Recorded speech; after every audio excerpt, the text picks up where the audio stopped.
नमस्कार शेतकरी मित्रांनो, तुमच्या सर्वांचं पुन्हा एका नवीन व्हिडिओमध्ये स्वागत करतो। मित्रांनो, शेतकरी बांधवांसाठी एक अत्यंत महत्त्वाची माहिती समोर आलेली आहे। ती माहिती अशा प्रकारे आहे की मित्रांनो, 30 जूनपूर्वी कर्जमाफीसाठी लाभार्थी शेतकऱ्याच्या खात्यात प्रत्येकी किती पैसे जमा होणार। आता याच्याबद्दलची माहिती कृषी मंत्री दत्तात्रय भरणे यांनी बोलताना दिली।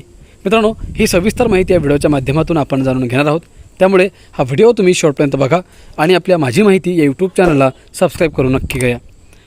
मित्रांनो, शेतकरी नेत्यांच्या आंदोलनानंतर राज्य सरकारने काही महिन्यांपूर्वी शेतकरी कर्जमाफीची घोषणा केली होती। सरकारकडून 30 जूनपर्यंत पात्र शेतकऱ्यांना कर्जमाफीचा लाभ दिला जाईल असे आश्वासन देण्यात आले होते। मित्रांनो, आता मात्र विधान परिषद निवडणुकीच्या पार्श्वभूमीवर लागू होणाऱ्या आचारसंहितेमुळे कर्जमाफीची प्रक्रिया लांबणार का, अशी चर्चा सुरू झाली होती। या सर्व चर्चांदरम्यान कृषी मंत्री दत्ता भरणे यांनी शेतकऱ्यांसाठी मोठी माहिती दिली आहे।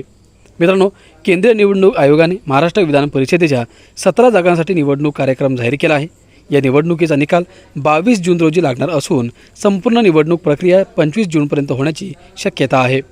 यामुळेच आचारसंहितेच्या काळात शेतकरी कर्जमाफीचा निर्णय अडचणीत येणार का, असा प्रश्न उपस्थित केला जात होता। मित्रांनो, कृषी मंत्री दत्तात्रय भरणे नेमकं काय म्हणाले तर बघा, या संदर्भात कृषी मंत्री दत्ता भरणे यांनी स्पष्ट शब्दांत सांगितले की शेतकरी कर्जमाफीसाठी कोणतीही अडचण येणार नाही।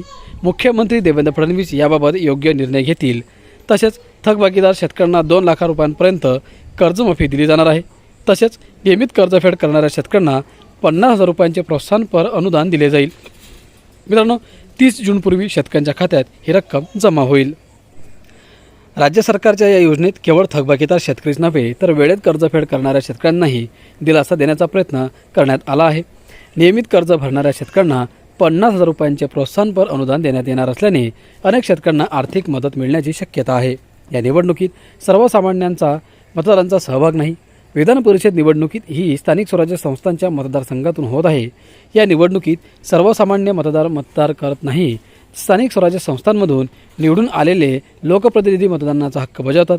त्यामुळे आचारसंहितेचा कर्जमाफीवर नेमका किती परिणाम होईल याबाबत संभ्रम निर्माण झाला होता।